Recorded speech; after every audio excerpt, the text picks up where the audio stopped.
사무엘상 25장 36절에서 마지막 44절까지 말씀 한 절씩 교독합니다. 아비가일이 나발에게로 돌아오니 그가 왕의 잔치와 같은 잔치를 그의 집에 배설하고 크게 취하여 마음에 기뻐하므로 아비가일이 밝는 아침까지는 아무 말도 하지 아니하다가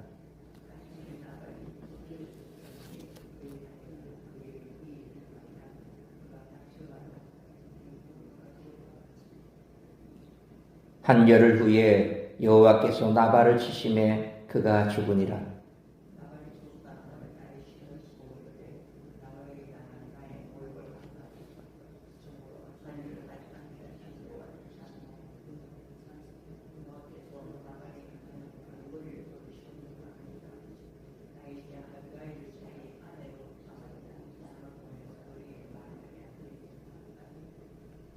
다윗의 전령들이 갈멜에 가서 아비가일에게 이르러 그에게 말하여 이르되 다윗이 당신을 아내로 삼고자 하여 우리를 당신께 보내더이다 하니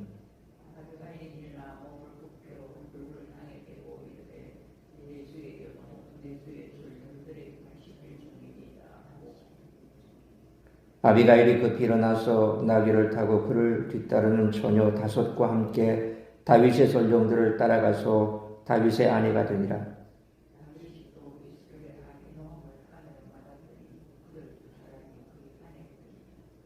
44절 같이 있습니다. 사울이 그의 딸 다윗의 아내 미가를 갈림에 사는 라이스의 아들 발디에게 주었더라. 아멘. 오늘 본문은 다윗과 사울의 갈등 이야기 사이에 왜 나발과 아비가일 이야기가 들어왔는지 그 목적을 알려줍니다. 그것은 다윗과 아비가일의 결혼 이야기를 하기 위함이었습니다. 앞선 이야기와 시간적 배경은 이어지지 않지만 유다 땅에서 다윗이 사울에게 쫓기면서 세력을 키워나가던 모습을 잘 보여줍니다. 직관적으로 다윗과 아비가일의 결혼 이야기는 매우 정치적이며 한편으로는 비윤리적으로 보이기까지 합니다. 나발이 죽자마자 두 사람이 기다렸다는 듯이 결혼했기 때문입니다. 하지만 이런 정치적 관점 너머에 다윗과 아비가일의 판단과 행동을 보면 전혀 다른 모습이 보입니다. 아비가일은 나발의 아내였지만 세속적인 욕심에 젖어 여호와께 기름 부음 받은 다윗을 무시하고 모욕한 나발에게 동조하지 않았습니다. 세속적인 가치 너머에 있는 하나님의 뜻을 보았다고 여길 수 있습니다. 다윗은 나발의 모욕에 분노해 동족인 유다 지파의 나발 가족을 멸족시키려고 했습니다. 그러나 그를 멈춰 세우고 호소하는 아비가일의 말을 귀 기울여 들었습니다. 그리고 자칫 피로 얼룩질 수 있었던 사건을 피하는 결정을 했습니다. 이로써 명분뿐만 아니라 무고한 생명을 빼앗는 죄도 피할 수 있었습니다. 이처럼 모든 사람의 판단과 행동에는 여러 면이 있습니다. 따라서 다윗과 아비가일의 이야기를 읽는 독자들은 사건과 인물을 섣불리 판단하고 단정하고 오류를 제공하는 계기를 얻을 수 있습니다.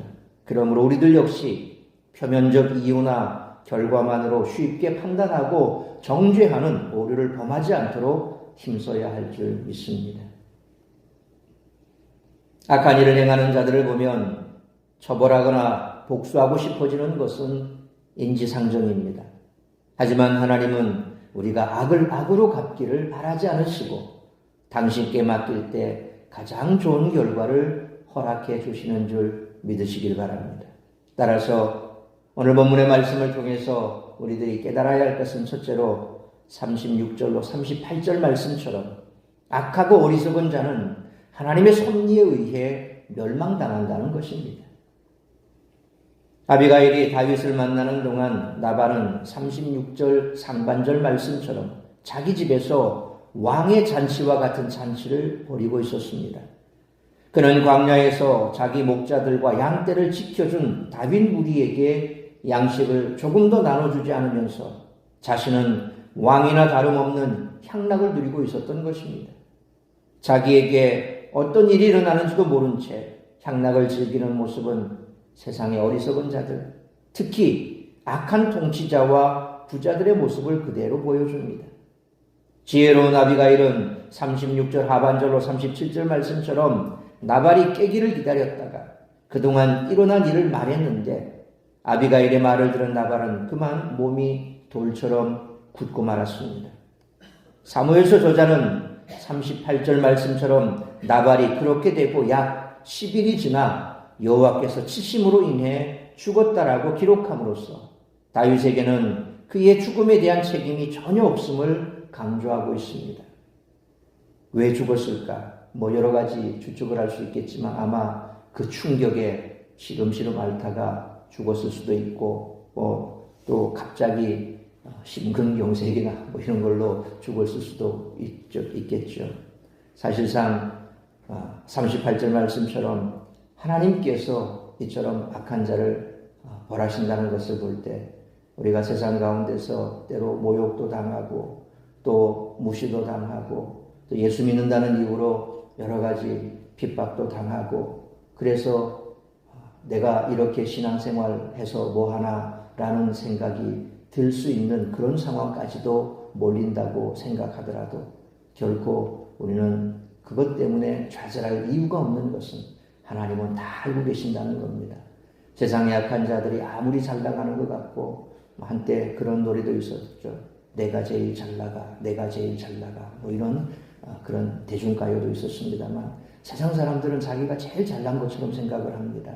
그래서 늘 양보하고 또 도와주려고 하는 우리 그리스도인들을 세상 사람들은 그저 그들의 밥 정도로 또 그들의 재미삼아 그냥 그렇게 놀림거리 정도로 그렇게 생각할 수도 있겠지만 그러나 하나님은 다 알고 다 보고 계신다는 겁니다. 우리가 어리석어 보이고 없어 보이고 또 약해 보이고 힘없어 보이고 그래서 예수 믿는 사람들이 참 그렇게 세상 사람들 눈에 보일지 모르지만 그러나 우리 하나님은 결코 그렇지 않습니다. 하나님은 항상 우리 편에 계신다는 겁니다. 그리고 하나님이 원하시는 것은 그런 경우에라도 우리가 나서서 우리 스스로 뭔가를 해결하려고 하기보다는 하나님의 손에 맡기고 하나님의 주권에 맡기며 하나님께서 해결해 주실 것을 기다릴 때가 되면 하나님께서 하나님의 방법으로 우리 손에 피 묻히지 않고 우리가 악한 일을 하지 않고 우리가 결코 그 악한 그 사람들 틈에서 그들과 똑같은 모습으로 살아가는 것이 아니라 정말 하나님께서는 우리가 참 그리스도인의 모습으로 살아가는 그것을 기뻐하신다는 것이죠. 그러므로 약하고 어리석은 자는 하나님의 섭리에 의해 멸망을 당할 것이므로 우리가 직접 복수를 행하는 것이 아니라 심판하실 공의의 하나님께 맡길 수 있는 우리 모두가 되시기를 축원합니다. 두 번째로 39절로 40절 말씀처럼 성도는 선하고 지혜로운 자를 가까이 하며 은혜를 베푸는 데 마음을 써야 한다는 것입니다. 다윗은 39절로 40절 말씀처럼 어리석은 나발로 인해 분노한 자기에게 지혜로운 아비가일을 보내주셔서 악한 일을 하지 않게 하시고 친히 악인을 처벌하신 하나님을 찬송한 후에 아비가일을 아내로 삼으려 합니다. 이는 현대인의 시각으로 보면 좀 이상하지만 당시의 시각으로 보면 아비가일에게 크게 보면 죽은 나발에게도 은혜를 베푸는 일입니다. 남편을 잃고 과부가 된 여인은 아무리 그 집안이 부자라 해도 상식적으로 위험에 노출될 수밖에 없었기 때문입니다. 다윗은 자기를 모욕한 사람을 용서하고 그 아내를 거두는 은혜를 베풀었던 것이죠. 이 모든 것은 하나님의 은혜였고 또한 다윗이 아비가일의 지혜로운 말에 귀를 기울일 줄 아는 사람이었기 때문에 가능한 일이었습니다. 그러므로 악하고 어리석은 자에 대한 심판은 하나님께 맡기고 오직 선하고 지혜로운 자를 가까이 하며 은혜를 베푸는 데 마음을 쓸 줄 아는 참 그리스도인의 삶을 살아가는 우리 모두가 되시기를 축원합니다. 세 번째로 41절로 마지막 44절 말씀처럼 성도는 세상적인 지혜와 방법을 추구해서는 안 된다는 것입니다. 창세기를 보면 아담, 이삭, 야곱 등 믿음의 사람들이 아내를 맞이함으로써 하나님 나라의 통치자로 세워지는 것을 볼 수 있습니다. 다윗이 아비가일을 아내로 맞이한 것 역시 다윗이 광야에서 왕권을 확고히 세우는 계기가 되었습니다. 41절로 42절 말씀처럼 아비가일은 다윗이 이미 이스라엘의 왕으로 기름 부음 받았음을 알고 있었기에 다윗이 자신을 아내로 맞이하기 원한다는 말에 즉시 응했습니다. 그런데 사무엘서 저자는 아내가 여럿이기 때문에 문제가 생기리라는 곡선을 미리 깔아두고 있습니다. 다윗에게는 43절로 44절 말씀처럼 이스라엘 사람 아히노암이라고 하는 다른 아내가 있었습니다. 또한 그는 사울의 딸 미갈과도 결혼한 전력이 있었습니다. 왕정 국가에서 많은 아내를 두고 많은 아들을 낳으면 왕조의 영향력이 강해지지만 그 강한 힘은 사실 왕과 내부의 암투를 기반으로 한 것이어서 내부적 비극은 피할 수가 없다라는 것이죠. 이 역시 다윗이 넘어야 할 또 하나의 산이 된다라는 것입니다. 그러므로 세상적인 지혜와 방법을 추구하는 것이 아니라 하나님의 말씀을 따르는 삶을 살아가는 우리 모두가 되시기를 축원합니다. 사랑하는 성도 여러분, 성도는 악인을 직접 응징하려다 자신도 같은 죄악에 빠지는 경우가 많음을 인식하고 모든 심판을 하나님께 맡기며 악하고 어리석은 자들과 거리를 두고 지혜로운 자와 함께하기를 선택해야 합니다. 하나님의 주권을 인정하는 성도의 삶을 통해 하나님은 당신의 역사를 이루어 가신다는 것입니다. 그러므로 성도는 세상적인 지혜와 방법을 추구하는 것이 아니라 하나님의 말씀을 따르는 삶을 살아가야 하므로 악하고 어리석은 자에 대한 심판은 하나님께 맡기고 오직 선하고 지혜로운 자를 가까이 하며 은혜를 베푸는 데 마음을 쓸 줄 아는 참 그리스도의 삶을 살아가는 우리 모두가 되시기를 주님의 이름으로 축원합니다. 기도하겠습니다. 거룩하신 아버지 하나님, 은혜와 사랑을 감사합니다. 오늘도 이 새벽을 깨워 말씀으로 예배로 하루를 시작하게 하시니 감사합니다. 우리가 이 땅을 살아가다 보면 때로 억울한 일도 당하고 또한 참지 못할 수치도 모욕도 당할 때도 있습니다. 그럴 때 우리가 보이는 반응은 모두가 다 똑같이 한 가지입니다. 어떻게 하면 내가 이 복수를 할까? 이 원수를 갚을까? 늘 그렇게 해서 분노하고 원수 갚으려고 우리 역시도 세상적인 방법을 찾을 때가 참 많습니다. 그렇게 하고 싶을 때라도 오늘 이 말씀 우리가 기억하면서 우리는 그저 모든 것을 하나님께 맡기고 선한 데는 지혜롭고 또한 악한 데는 밀어낼 수 있는 우리 모두가 되게 하여 주옵소서. 우리가 할 수 있는 선택은 단 한 가지입니다. 하나님께 맡기는 것입니다. 그리고 우리가 선택할 수 있는 가장 좋은 선택은 선한데 우리가 앞장서는 것입니다. 선한 일을 도모하고 그래서 세상 사람들에게 은혜를 베풀고 어떠한 악한 자를 만난다 할지라도 그 악을 악으로 갚는 것이 아니라 악을 선으로 갚을 줄 아는 그러한 삶을 살아간다면 반드시 하나님께서는 우리의 이 상처받은 마음 그리고 이 분노의 마음이 다음에는 분노가 아니라 긍휼의 마음으로 바뀌게 하시고 또한 우리를 대적하는 그 모든 악한 대적들을 우리의 발 아래 무릎 꿇게 할 줄 믿습니다.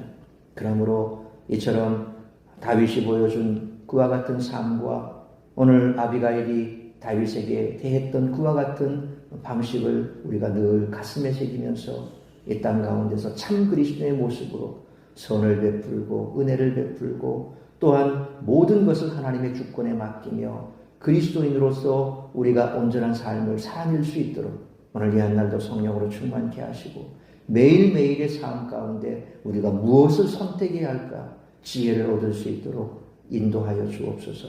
오늘도 우리 사랑하는 사랑스러운 성도들 어디에 있든지 무엇을 하든지 이처럼 지혜롭고 모든 것을 하나님께 맡기며 악한 데는 미련하고 선한 데는 지혜로워 그래서 악을 악으로 갚는 것이 아니라 악을 선으로 갚을 수 있는 그러한 모습으로 하나님의 영광을 드러내는 복된 성도의 삶을 살아낼 수 있도록 붙드시고 인도하여 주옵소서. 오늘 이 한날도 나를 통하여 이루고자 하는 하나님의 뜻이 무엇인지 그 뜻을 이루어드리는 복된 한날의 삶을 살아갈 수 있기를 간절히 빌고 소원하오며 이 모든 말씀 우리 주 예수 그리스도의 이름으로 기도하옵나이다. 아멘.